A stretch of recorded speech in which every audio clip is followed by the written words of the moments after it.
Good morning. Welcome to this week's Political Brew. I'm Don Kerrigan, sitting in for Pat Callahan this week. We are joined by the always intrepid analysts Betsy Sweet and Phil Harriman. Thank you both for being here this morning. Let's talk about the two top Democrats in the Maine Senate testing positive for COVID-19, even though both were already vaccinated and they're quarantining at home. We presume, don't know if others have been affected by that same exposure or not. Continues to be various upheaval and controversy, some schools and colleges having outbreaks. Phil, is state government doing all that it should be doing at this point to deal with the COVID problem? Yes, I think they have. I think the fact that the governor has relinquished this executive authority and made it very clear that you have to take responsibility for your well-being, and the guidelines are clear that if you're unvaccinated, you should get vaccinated. If you choose not to, then you need to social distance in more ways than one, so to speak. And, life has begun to get back to some sense of normalcy, even though, as you reported, Dawn, the breakthrough, even though someone has been vaccinated, is occurring. I think the statistics are showing that the severity is lessened and the likelihood of a mortality is minimal. So yes, I think the government has done what it can do, and it's time for us to take it from here. Betsy, what do you think about that before we get on to some of the more specifics of it? Yeah, I think it says so much about community and our failure in community, because at this point, the vaccine is really not about individuals. It's, being protecting themselves, although we would hope that would be. But now the reason I think for vaccines and masking and social distancing is to protect other people, especially children, children who can't be vaccinated yet. And so, again, where that line is pretty tough. We require motorcycle helmets, we require seatbelts, again, not just for the person there, but for all of us who have to pay for that, for them taking care of themselves, but also for other people involved. So I think it's a really tough situation. And I think mostly we have to appeal to community and to caring about someone besides yourself and get people vaccinated. Of course, President Biden is mandating various government contractors have their employees vaccinated, mandating business over 100 either vaccine or test, and now there's word that he may put a mandate on public employees at all levels of government. Is that the way to go? I mean, there's a lot of resistance and anger over what he's done so far. Well, look, we are in dire straits, and although it's true that people who are vaccinated are less likely to die or be in the hospital, we see all over this country, including Maine, ICUs, hospitals overloaded, healthcare workers stretched to the max, and the story of the man who had a heart attack and died because he couldn't get into a hospital because it was so overloaded with COVID patients. So we have to figure out a way to manage this for the whole of society, not just individuals and not. So do you want more mandates? Well, I think we've done incentives. We've provided $100 gift cards. We provided LLB and things. I don't know what it's going to take. Appeal to community maybe will help. But I think, how are we going to relieve the overburden and overstress on our healthcare systems and our healthcare workers without them?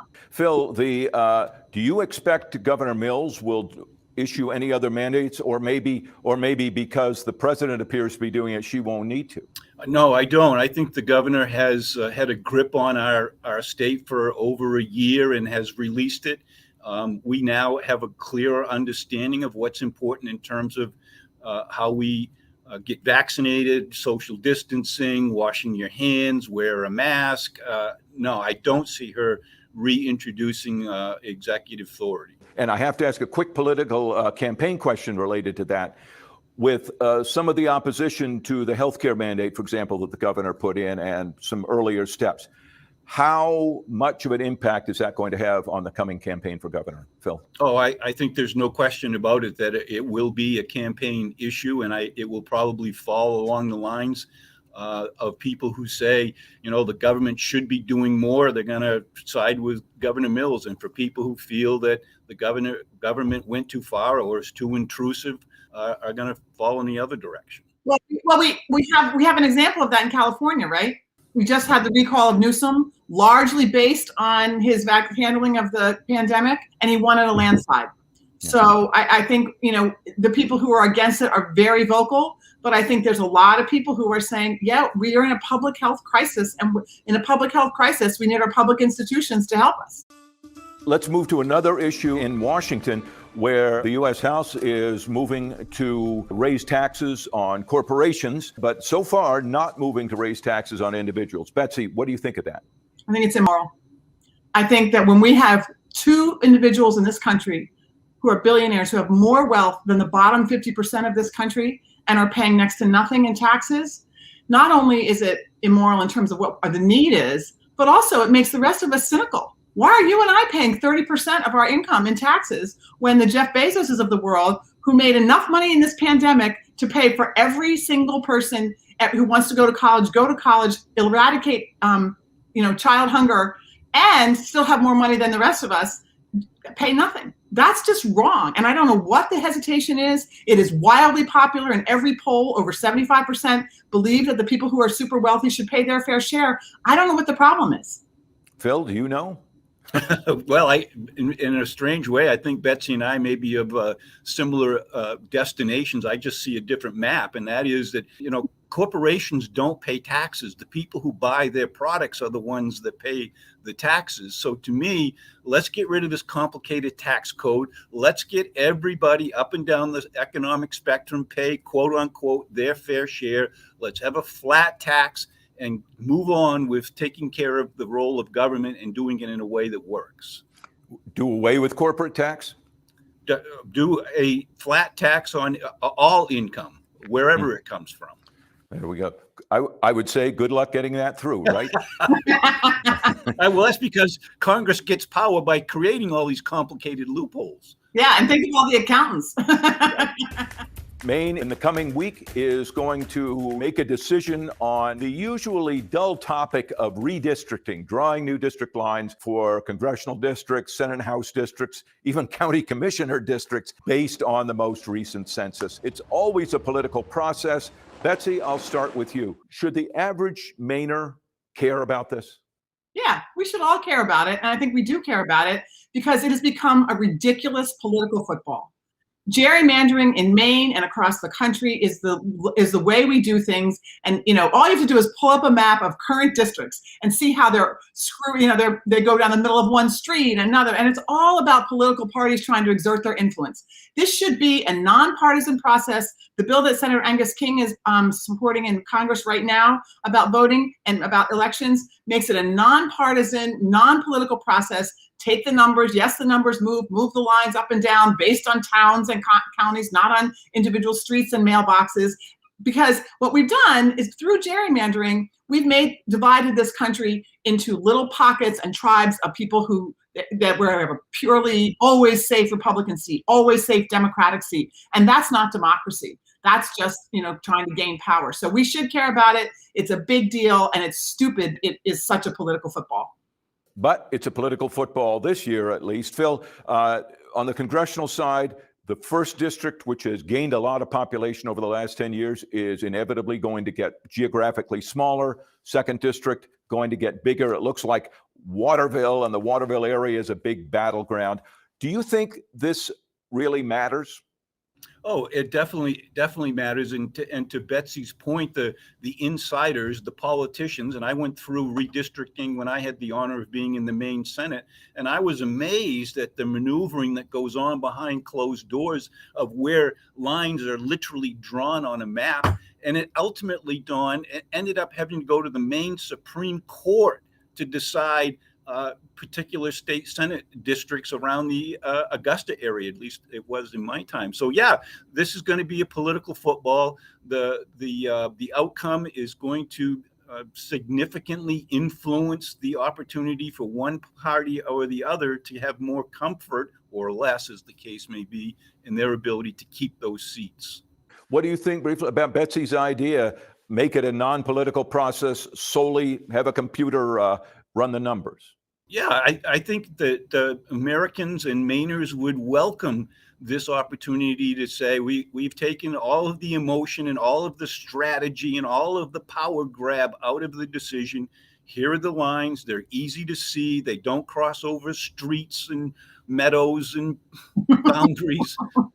Just let it work.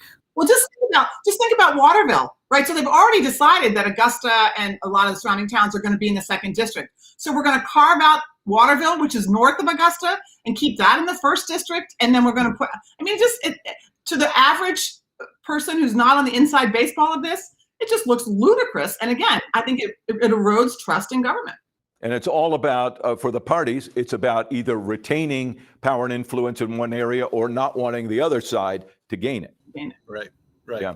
Speaking of politics, Sarah Gideon, who ran unsuccessfully for the U.S. Senate against Susan Collins last year, current reports say she still has $10 million of campaign funds in the bank. She has given out some money over the past 8 or 10 months to some other causes and to the Democratic Party, but still has all of that money.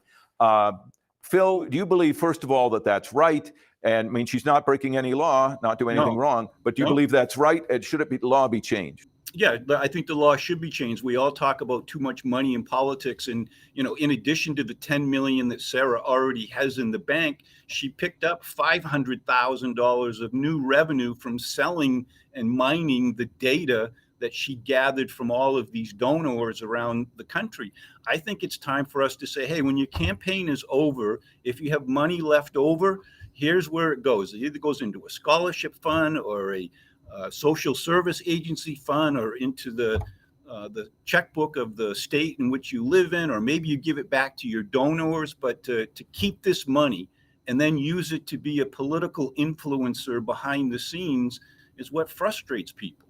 Yeah. Now, Betsy, you're not an impartial observer in this since you ran against Sarah Gideon in the primary. You're big on campaign finance reform, but that would have to happen nationally. We don't see much happening. It's appalling. And again, I feel you're scaring me because we're agreeing on a lot of stuff today. It makes me nervous. But yeah, first of all, the amount of money is absurd. It's completely absurd, not just for Sarah, but across this country. It's disgusting. It's not effective.